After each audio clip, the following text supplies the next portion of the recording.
Selamat malam pemirsa Ruta TV, kembali bersama saya Diana Rosianti dalam Bincang Bisnis. Kali ini kita akan menyoroti bagaimana kiprah sebuah lembaga atau organisasi yang memang dibentuk untuk membantu menyelesaikan sengketa antara pelaku usaha dengan konsumen.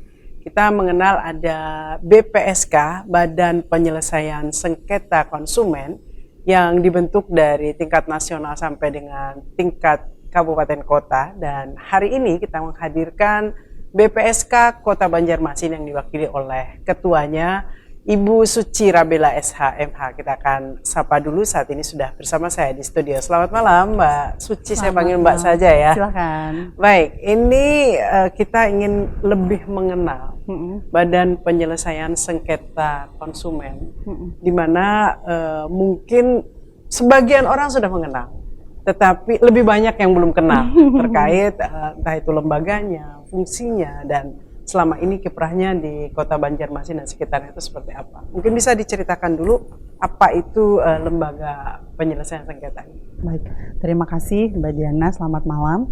Jadi Badan Penyelesaian Sengketa Konsumen ini dibentuk kalau untuk di Kota Banjarmasin itu pada tahun 2008 berdasarkan keputusan Presiden, di mana sebenarnya idealnya memang tidak hanya di satu tempat atau di kabupaten kota di setiap provinsi, tapi bisa juga dibentuk di kabupaten kota lain. Nah, tapi untuk di Provinsi Kalimantan Selatan itu saat ini kita cuma adanya satu, yaitu di Kota Banjarmasin. Artinya ruang lingkupnya ini menangani sekalsel? Betul, jadi ruang lingkupnya luas, bisa menangani kasus yang datang dari kabupaten kota di Kalimantan Selatan. Kemudian keberadaan dari Badan Penyelesaian Sengketa Konsumen itu sendiri juga merupakan amanat dari Undang-Undang Perlindungan Konsumen nomor 8 tahun 1999 yang kemudian dikuatkan juga dengan Peraturan Menteri dalam Perdagangan nomor 72 tahun 2020. Jadi memang secara legal standing atau dasar hukumnya jelas bahwa keberadaan lembaga ini ditujukan untuk bisa membantu konsumen memperjuangkan hak-haknya ketika dalam transaksi jual beli baik konvensional maupun elektronik ada mengalami sengketa dengan pelaku usaha. Baik, ini menjadi menarik karena ternyata dibentuk dari tahun 2008, cukup lama, berarti hampir 16 tahun sebetulnya keberadaannya. Tetapi mungkin ada yang masih tidak paham dan tidak tahu bagaimana mengambil manfaat dari BPSK ini. Kalau boleh cerita selama perjalanan 16 tahun ini khususnya untuk di Kota Banjarmasin, sebetulnya case-case apa yang sudah pernah dibantu diselesaikan untuk menengahi antara pelaku usaha dengan konsumen?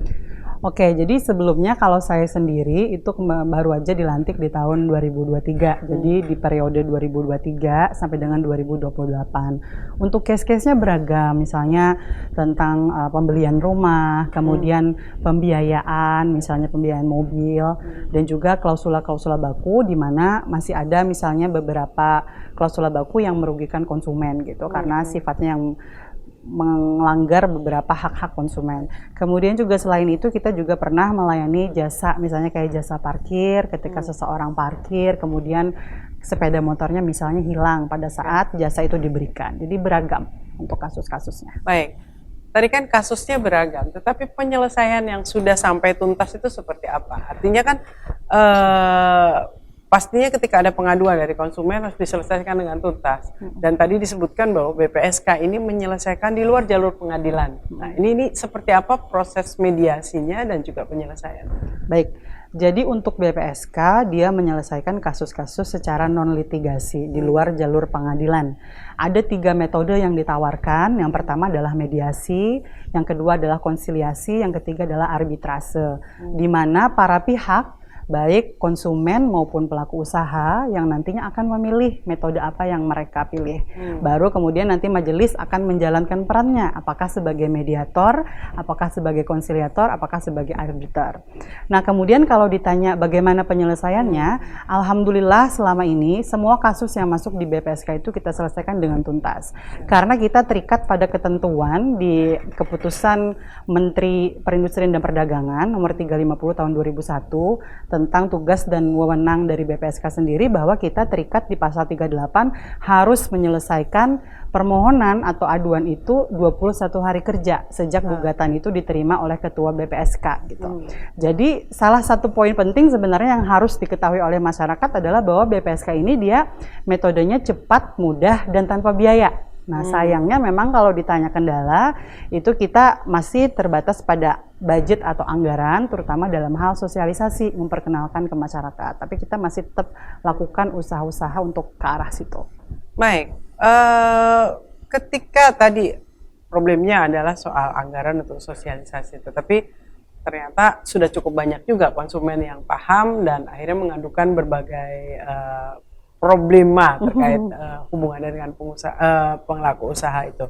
Nah, kalau boleh di-share, adakah di masa mungkin Mbak Suci kan baru ya, tetapi kan pasti ada dokumentasi yang lama. Apakah pernah ada konsumen yang dicoba dimediasi dan merasa tidak puas lalu akhirnya masuk ke jalur hukum? Oke, jadi selama ini kalau misalnya ada konsumen yang tidak puas dengan hasil putusan sesuai dengan metode yang mereka pilih, di dalam peraturan perundang-undangan memang dibuka ruang untuk mereka mengajukan keberatan misalnya atas putusan itu. Cuman sejauh ini memang tidak ada yang spesifik mengajukan itu ke pengadilan negeri gitu. Karena ruangnya memang dibolehkan untuk pihak yang merasa tidak puas untuk mengajukan ke pengadilan negeri. Cuman sejauh ini memang belum ada yang kami terima gitu ya, ada baik dari pengadilan negeri bahwa ada pengajuan terhadap konsumen yang tidak puas itu. Oke. Lalu bagaimana cara Anda sebagai konsumen yang mungkin punya sedikit permasalahan dengan pelaku usaha atau kecewa dengan proses jual beli atau hal apa? Ini tadi juga disampaikan bahwa bisa yang sifatnya offline maupun online. Seperti apa proses pelaporan ke BPSK agar ini bisa ditangani atau ditengahi oleh tim BPSK? Kita akan kembali sesaat lagi.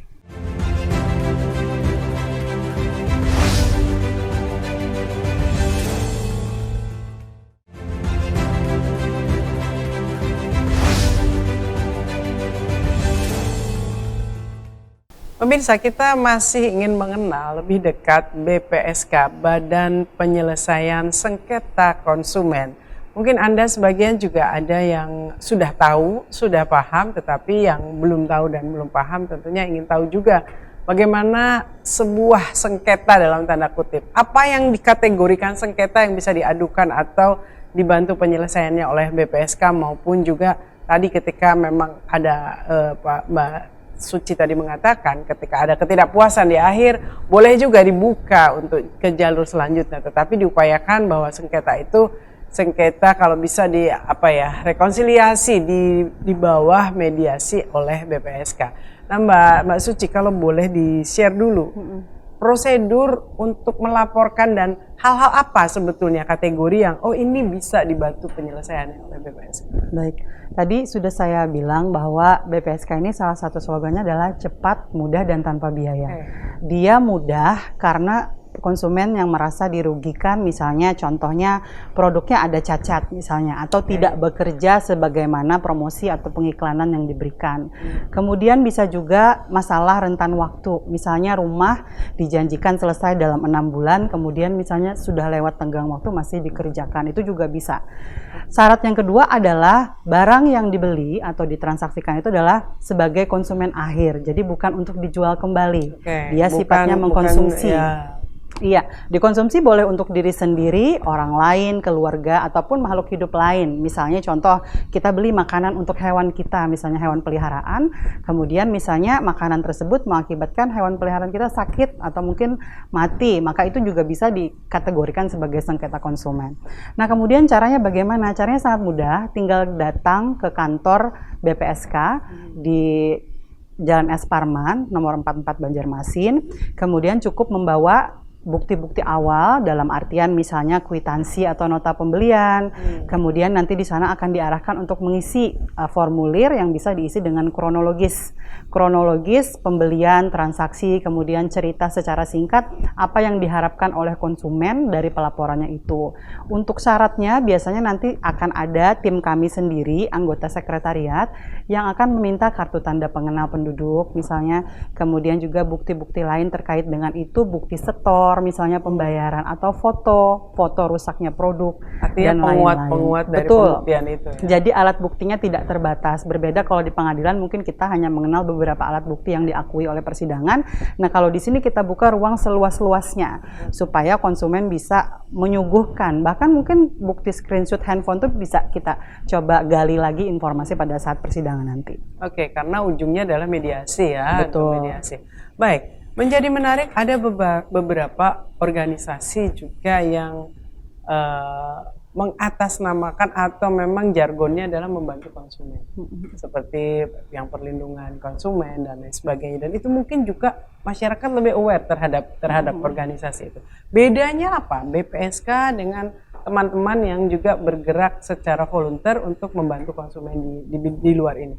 Oke, jadi kalau di Undang-Undang Perlindungan Konsumen itu ada 2 lembaga yang diakui. Satunya adalah LPKSM, Lembaga Perlindungan Konsumen Swadaya Masyarakat. Kalau di kita tuh bisanya Yayasan Perlindungan Konsumen Indonesia. Nah, sebagai contoh di BPSK sendiri, karena BPSK itu terdiri atas 3 unsur, jadi ada unsur konsumen, unsur pelaku usaha, kemudian ada unsur pemerintah.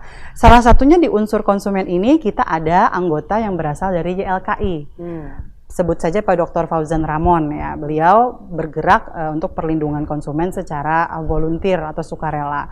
Bedanya dengan BPSK adalah mereka tidak bisa mengeluarkan putusan yang sifatnya final dan mengikat. Artinya mungkin mereka menerima pengaduan, kemudian mereka akan asistensi. Asistensinya bisa diarahkan ke pengadilan, jalur litigasi, atau bisa diasistensi diarahkan ke BPSK, jalur non-litigasi. Jadi kalau BPSK, kita memang mengeluarkan putusan. Putusannya bersifat final dan mengikat oleh kedua belah pihak, baik secara mediasi, konsiliasi, maupun arbitrase. Oke. Baik, anggotanya kan tadi terdiri dari macam-macam ya? Iya, dari bermacam-macam perwakilan.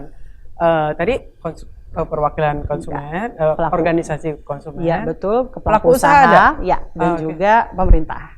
Pemerintah. Tapi pastinya tidak boleh partisan dong. Tidak boleh. Baik, kalau kita bicara soal case ya, soal case yang sudah masuk dan tertangani dengan baik dalam 1 bulan itu berapa banyak yang rata-rata bisa ditangani oleh teman-teman BPSK? Kalau dalam 1 bulan mungkin kalau di rata-rata ya 2 kasus ya per bulan. Tapi kalau secara akumulatif di tahun 2023 kemarin kita menerima 20 kasus dan semuanya sudah tertangani. Alhamdulillah. Boleh di-share yang paling agak pelik dan ibaratnya cukup rumit dalam penyelesaian itu contohnya apa? Mungkin saya akan share satu ya yang relate dengan kawan-kawan konsumen saat ini. Nah, jadi pada saat itu ada konsumen yang melaporkan pengaduan pembelian handphone gitu ya. Pembelian handphone dari sebuah toko, dibawa pulang ke rumah, ternyata setelah 1 bulan kemudian handphonenya tidak berfungsi lagi gitu. Jadi dia sudah mencoba melakukan beberapa mediasi secara mandiri ya, datang ke tokonya minta solusi, ada garansi atau enggak gitu ya, apakah bisa ditukar dan sebagainya. Pada awalnya memang dilayani gitu kan, dilayani begini-begini, tapi pada saat diikuti prosedurnya tetap saja handphonenya tidak berfungsi. Kemudian dalam perjalanannya juga sifat-sifat yang ditunjukkan oleh pelaku usaha mulai berubah gitu, tidak seramah pada awal pembelian, misalnya pada saat transaksi. Tidak akomodatif ya? Iya, tidak akomodatif. Kemudian dia memutuskan untuk melaporkan kasus itu ke BPSK. Nah, pada saat persidangan awal tuh yang kita tanyakan adalah apakah kedua belah pihak sepakat dulu. Artinya dipanggil dulu dua-duanya? Dipanggil, dihadapkan. Apakah kedua belah pihak sepakat dan bersedia dulu bahwa kasusnya akan diselesaikan di BPSK. Ketika mereka sudah bersedia untuk menyelesaikan kasus itu, maka kita akan berangkat pada proses pemilihan metode. Pada saat itu metode yang dipilih adalah mediasi karena kedua belah pihak masih mau kooperatif gitu ya, bekerja sama untuk memilih mencari jalan keluar atau solusi atas permasalahan itu. Singkat cerita, dari hasil pemeriksaan, kemudian alat bukti, keterangan para pihak, akhirnya pihak pengelola toko itu berdasarkan disposisi dari pimpinan menyetujui untuk mengganti produk handphone itu dengan produk serupa, sejenis ya, tapi produknya baru. Nah, gitu. Artinya ada prosesnya penggantian ya? Iya, betul. Penggantian dengan barang. Yang paling alot, apakah entah itu dari dokumentasi tahun-tahun sebelumnya ataupun mungkin juga di masa Mbak Suci masuk di BPSK, itu problem utama biasanya ketika permasalahannya agak jadi hangat dan alot itu biasanya di mana yang akhirnya penyelesaiannya harus betul-betul deep sekali? Biasanya itu terletak pada masalah klausula baku. Jadi klausula baku ini kan sebenarnya adalah aturan sepihak atau ketentuan sepihak yang telah ditentukan oleh pelaku usaha yang mengikat konsumen gitu ya. Jadi sudah ada dari awal mereka bikin, anggaplah misalnya perjanjiannya sudah baku gitu ya. Dan kadang-kadang konsumen tuh kalau sudah semangat beli lupa lagi ngebaca, ngecek nggak lagi gitu kan, langsung tanda tangan. Nah biasanya kalau permasalahan itu menjadi pelik ketika pelaku usaha dia kekeh bahwa dia tidak melanggar ketentuan apapun gitu ya, karena sesuai dengan klausula baku yang ada gitu. Sedangkan di satu sisi ketika kita kaji kembali klausula bakunya, ternyata banyak poin-poin yang bertentangan dengan asas-asas perlindungan konsumen yang dasar. Nah, jadi hal-hal yang demikian yang kadang-kadang kita perlu pendekatan berbeda gitu ya, bagaimana caranya agar kedua belah pihak tuh bisa mendapatkan titik temu lah, setidak-tidaknya ada win-win solution gitu. Oke, baik. Namanya mediasi, ujungnya memang seharusnya win-win solution ya. Bagaimana mengkomunikasikan, melakukan diplomasi kedua belah pihak agar segala sesuatunya akhirnya berakhir dengan kesepakatan yang terbaik untuk kedua belah pihak. Kita masih akan kembali, apakah BPSK lebih berpihak kepada konsumennya sehingga merugikan pelaku usaha? Ini yang nanti kita akan gali sesaat lagi.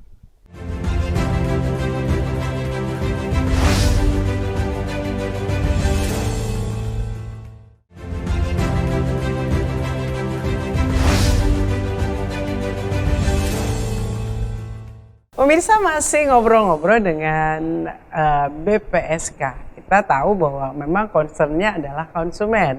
Tetapi ketika di dalamnya juga ada perwakilan dari pelaku usaha ya, pastinya juga bukan berarti dengan membela atau melindungi konsumen lalu merugikan pihak lainnya. Nah ini pernah nggak ada komplain dari pihak pelaku usaha kan, karena ini kok dibelain kitanya enggak gitu. Nah ini pernah nggak ada hal-hal seperti itu tersampaikan? Oke, jadi kalau secara maksudnya secara verbal bilang begitu memang belum pernah gitu ya. Cuman itu bisa kita lihat gitu pada saat jalannya persidangan ketika pelaku usaha misalnya ngotot tidak bisa misalnya memfasilitasi permintaan-permintaan dari konsumen.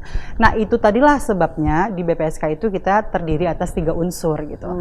Karena kita coba menjembatani, artinya jangan sampai juga pelaku usaha jadinya males gitu ke BPSK karena merasa wah nanti pasti dirugikan, yang dimenangin konsumen terus konsumen gitu ya, nggak lagi, terlindungi gitu ya. juga pelaku usaha. Iya, jadi kita juga berusaha menciptakan iklim yang membuat pelaku usaha juga merasa bahwa melalui BPSK sebenarnya lebih efektif dan efisien gitu penyelesaiannya daripada mereka harus ke pengadilan gitu, harus mengeluarkan biaya kemudian waktunya tidak singkat. Ya. Betul. Litigasi itu luar biasa sih memang effortnya. Baik, ini menjadi menarik adalah di era ketika kita masa-masa global dan posisi semua sudah digital, di mana ada marketplace, segala sesuatu jual beli tidak tradisional lagi. Tetap pastinya harus ada pengaturan untuk perlindungan konsumen, tetapi tidak sedikit bahwa kita merasa dirugikan walaupun nanti kalau ujung-ujungnya syaratnya udah ketemu semua. Anda kan sudah baca, sudah dilihat contohnya, itu kok nggak sesuai. Itu kadang-kadang kita klik lalu zonk. Itu bagaimana mencoba mengedukasi dan memfasilitasi keributan terkait belanja online ini. Oke. Jadi salah satu tugas BPSK selain dia menyelesaikan sengketa konsumen juga adalah memberikan konsultasi gitu ya. Salah satunya asistensi tadi. Dalam case-case marketplace memang kita tidak pernah menyelesaikan sengketa itu. Tapi kita coba bantu untuk memberikan asistensi karena ada prosedur kan misalnya yang harus dilalui melalui marketplace itu. Misalnya salah satu marketplace itu dia ada memberikan opsi misalnya pengecekan barang sebelum barang itu kita tekan tombol terima gitu. Jadi kita edukasi dulu konsumen bahwa sebelum menerima barang pastikan kita cek terlebih dahulu, karena ketika tombol itu sudah dipencet maka hilanglah hak dia untuk komplain gitu kan. Nah hal-hal seperti itu yang kita coba berikan edukasi kepada konsumen. Tapi kalau untuk penyelesaian sejauh ini belum pernah ada kasus masuk terkait marketplace. Tetapi apakah kan Anda berjaringan secara nasional ya? Apakah di tempat lain atau di wilayah lain pernah terdengar ada proses sengketa dengan belanja online ini dan terselesaikan dengan baik? Atau mungkin juga tidak dengan baik gitu loh, kadang-kadang Kalau selama periode saya takut salah ya menjawab karena saya tidak mempunyai data dukung secara nasional gitu ya. Kalau secara periode saya belum ada untuk penyelesaian kasus di marketplace gitu. Karena marketplace itu dia telah membuka ruang tersendiri dalam hal penyelesaian konflik antara pelaku usaha dan juga konsumen. Jadi lebih kepada edukasi saja kepada mereka. Artinya memang marketplace-nya sendiri memfasilitasi itu dan si pelaku usaha yang berjualan di situ juga terikat dengan peraturan-peraturan itu. Nah, kalau kita melihat begini, kita jauh yang lebih luas lagi, hal-hal yang sifatnya layanan publik, tetapi itu juga termasuk ya dalam tanda kutip jual beli. Contohnya adalah layanan publik air misalkan, layanan publik listrik. Nah, ini kan prosesnya tetap jual beli, ya kan, proses jual beli dulu. Kalau sekarang tuh rasanya PLN luar biasa layanannya, tidak biar pet lagi ya. Kalau zaman-zaman dulu, ini kita bicara case yang lalu-lalu.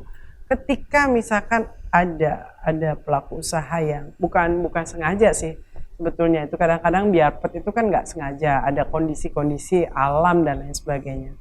Apakah pernah ada proses penanganan itu yang cukup signifikan ditangani oleh BPSK pada waktu-waktu sebelumnya? Jadi kalau untuk listrik kebetulan kita ada beberapa kali menangani permasalahan itu. Memang saya mungkin tidak bisa membuka secara ini ya untuk kronologisnya. Cuman untuk penyelesaiannya saat itu kita memilih metode arbitrase. Dan alhamdulillah pada saat penyelesaian itu pihak konsumen gitu merasa puas dengan hasil putusan itu. Kemudian juga kalau kita lihat dari sisi perusahaan listriknya sendiri juga tidak ada mengajukan keberatan ke pengadilan negeri. Jadi mungkin dari sana kita asumsikan bahwa berarti keputusan itu diterima gitu. Karena memang untuk pengajuan keberatan sendiri juga ada tenggang waktunya gitu. Jadi bukan selamanya, kita punya 14 hari kerja gitu. Ketika waktu itu dilampaui, maka dapat kita asumsikan bahwa keputusan itu ya diterima oleh kedua belah pihak. 3 metode yang tadi disampaikan ini belum dikupas secara detail sebetulnya agar masyarakat lebih tahu, termasuk tadi yang metode terakhir itu arbitrase. Mungkin juga ini ada kalimat apa sih gitu loh, istilah apa, mungkin bisa dijelaskan apa yang dimaksud dari 3 pilihan yang ditawarkan kepada yang bersengketa. Jadi untuk mediasi itu peran dari majelis itu lebih aktif. Majelis itu tim BPSK ya? Tim BPSK atau hakim yang bersidang lah gitu ya istilahnya. Jadi setiap sengketa maka akan ditunjuk majelis yang terdiri atas 3 orang gitu ya. 1 perwakilan dari unsur pemerintah selaku ketua majelis, kemudian 1 dari unsur pelaku usaha dan 1 dari unsur konsumen. Jadi perwakilan tiap unsur ada. Kemudian pada saat menggunakan metode penyelesaian mediasi, maka mereka berperan sebagai mediator ya.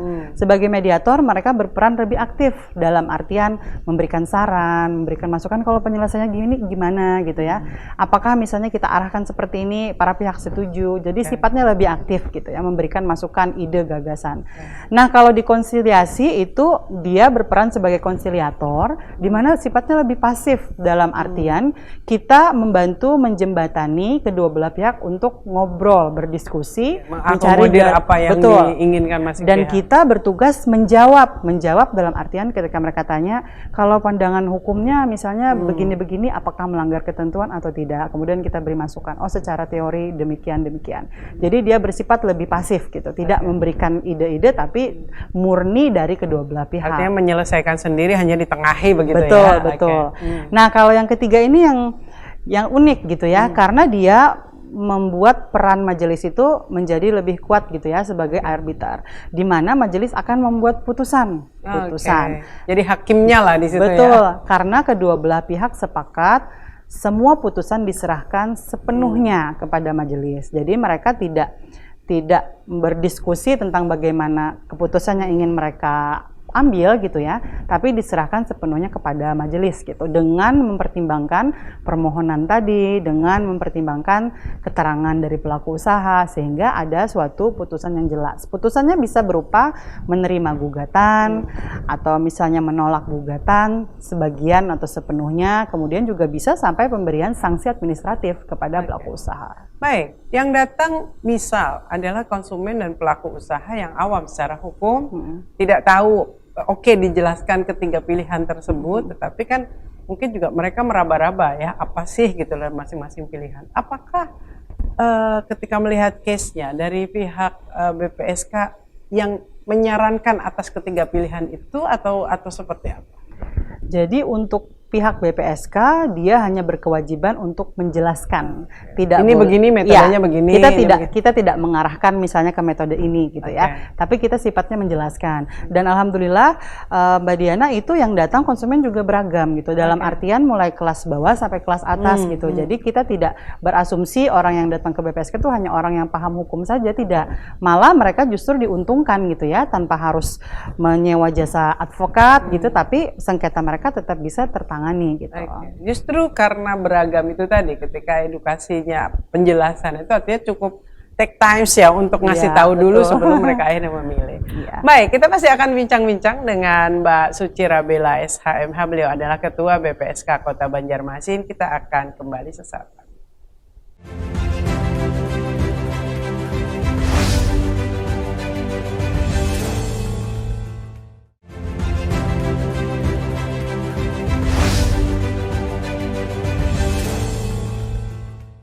Pemirsa masih ngobrol-ngobrol terkait BPSK, mudah-mudahan Anda sedikit tercerahkan dan akhirnya tahu kemana harus datang saat Anda pada posisi sebagai konsumen punya sedikit keluhan terhadap pelaku usaha yang mungkin produk atau barangnya Anda beli atau Anda pergunakan, dan ini ternyata ada tahapan-tahapannya.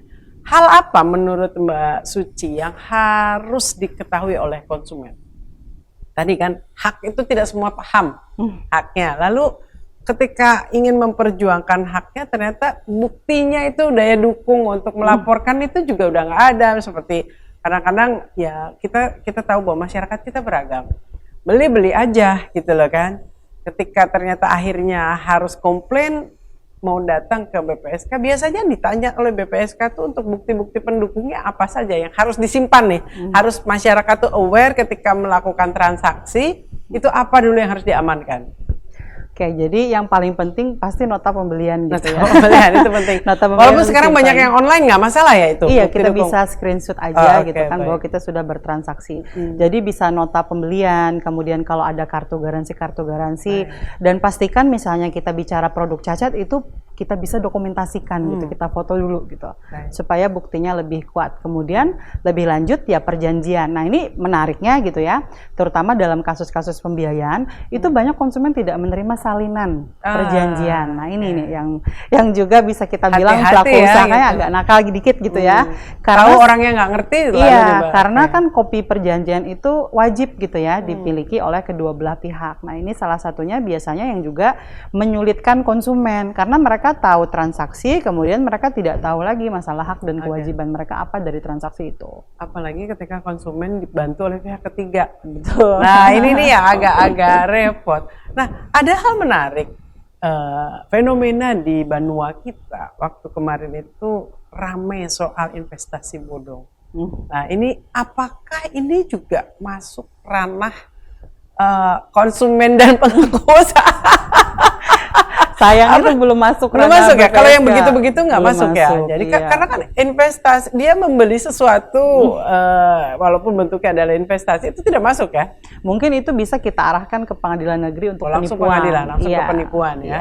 Baik, tapi kalau misalkan investasinya benar nih, nggak pakai bodong nih, kalau investasi benar misalkan ada sebuah kerjasama, kita posisinya menjadi si konsumen yang membeli investasi itu, apakah itu masuk ranah-ranah BPSK nggak? Sepanjang memang ada barang atau jasa yang ditransaksikan ya, maksudnya harus jasa jelas. Jasa bisa gitu. Kan gitu ya? Jasa bisa, jadi harus jelas gitu dulu gitu objek produknya gitu ya. Dan perjanjiannya jelas. Perjanjiannya juga jelas gitu. Jadi memang ditekankan untuk BPSK ini dia sengketanya memang jual beli gitu ya untuk produk, barang dan jasa. Jadi harus jelas dulu itemnya. Baik, produk, barang, dan jasa. Kalau Anda, yang paling penting tuh dokumen itu jangan diabaikan ya. Tapi tidak masalah kalau dokumen itu itu bentuknya digital. Digital tidak masalah. Oke. Iya. Yang paling penting disimpan ada gitu ya.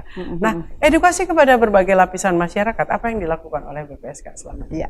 Jadi kami terus terang bersyukur sekali gitu ya, karena di bawah pemerintahan Provinsi Kalimantan Selatan, Gubernur Kalimantan Selatan tuh sangat support sekali dengan kita. Kita difasilitasi oleh Dinas Perdagangan Provinsi Kalimantan Selatan, lebih khusus lagi di bidang perlindungan konsumen dan tertib niaga, di mana kita sama-sama bersinergi tuh mengadakan sosialisasi konsumen cerdas gitu ya. Jadi jargon konsumen cerdas ini kita ingin masyarakat tahu hak-haknya gitu. Salah satu masalah yang pelik banget di Kalimantan Selatan itu Mbak Diana adalah kita itu lebih yang berelaan aja gin. Nah itu ya, itu karena kita kekeluargaannya mengikhlaskan gitu ya. Oh sedikit juga ya udah nggak usah lah gitu. Padahal kan bukan masalah itunya gitu ya, tapi masalah tentang penyelesaian sengketa itu supaya hubungan antara konsumen dan pelaku usaha itu kembali baik gitu ya. Pembelajaran terhadap Iya, masyarakat. kalau dalam Islam sendiri juga kan kalau kita hubungkan kan kita mengenal islah gitu ya. Jadi kita ada perdamaian. Jadi memang secara agama ya juga hal ini juga ada gitu, dikenal dan diatur gitu. Jadi bukan berarti orang yang datang ke BPSK itu sebagai orang yang suka cari masalah gitu ya. Takutnya mindset orang gitu kebanyakan bahwa males berhubungan dengan hukum, nggak mau ribut gitu ya. Jadi mereka lebih yang nggak usah deh, biarin aja gitu. Nah ini hal-hal yang harus kita luruskan gitu. Makanya dalam sosialisasi konsumen cerdas itu Dinas Perdagangan betul-betul berupaya agar masyarakat tuh dapat pesannya bahwa komplain itu siapa takut gitu, bahwa komplain itu hak kita gitu. Berapa case yang akhirnya ditingkatkan karena ketidakpuasan lalu ke jalur hijau? Untuk itu kita juga belum ada datanya, Belum ada, Mbak Diana. Tapi tidak pernah ada? Atau pernah ada? Mungkin pernah ada, tapi kita tidak terdata. Tidak Yang jelas kita nggak ada datanya. Oh, oke. Baik. Dan mudah-mudahan sebetulnya tadi ketika kita mediasi itu otomatis kan win-win solution ya. Seharusnya win-win solution dan satu tidak merasa dirugikan oleh yang lain. Karena kalau berpanjang kepada jalur hijau, jalur pengadilan pasti akan lebih panjang dan akan lebih repot lagi. Baik, 1 menit terakhir Mbak Suci yang ingin disampaikan kepada pemirsa kita terkait BPSK dan juga hal-hal lainnya yang mungkin penting untuk diketahui oleh masyarakat. Jadi untuk masyarakat Kalimantan Selatan, saya menghimbau untuk bisa datang ke BPSK karena BPSK ini adalah wadah lembaga yang sudah disediakan oleh negara, lebih khusus lagi oleh pemerintah Provinsi Kalimantan Selatan untuk membantu Anda ketika kalian punya masalah pada saat transaksi produk ataupun jasa. Dan yang harus diingat bahwa di BPSK semuanya cepat, mudah, dan tanpa biaya. Jadi jangan takut karena teman-teman di BPSK dipastikan akan membantu mengawal sampai kita bisa dapat menemukan solusi atas permasalahan sengketa yang sedang dihadapi. Gratis. Nah, ini yang penting untuk diketahui. Terima kasih Mbak Suci untuk pencerahannya dan juga edukasi terkait bagaimana menyelesaikan sengketa antara konsumen dengan pelaku usaha dengan cara yang lebih simpel melalui BPSK. Sukses untuk tim di BPSK. Selamat malam. Selamat malam. Baik pemirsa, demikian Bincang Bisnis bersama saya Diana Rosyanti. Kita jumpa lagi pada Bincang Bisnis berikutnya. Selamat malam.